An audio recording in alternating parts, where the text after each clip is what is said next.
नेक्स्टमा हाम्रो छ motion of electron in electric field.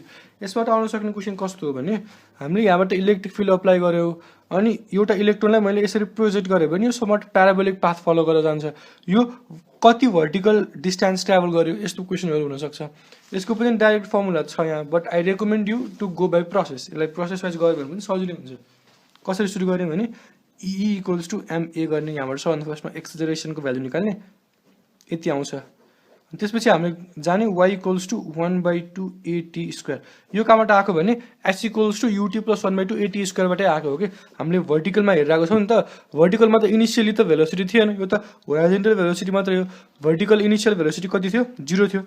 त्यही s equals to ut plus 1/2 at स्क्वायरमा s भनेको यही y कति डिस्टेन्स ट्राभल गर्यो, u भनेको इनिसियल भेलोसिटी 0 थियो, भर्टिकलमा इनिसियल भेलोसिटी 0 थियो, अनि a भनेको यही भ्यालु ल्याएर राखिदिने 1/2 e/m। अनि t को भ्यालु कहाँबाट आउँछ भने velocity equals to distance travel upon time taken.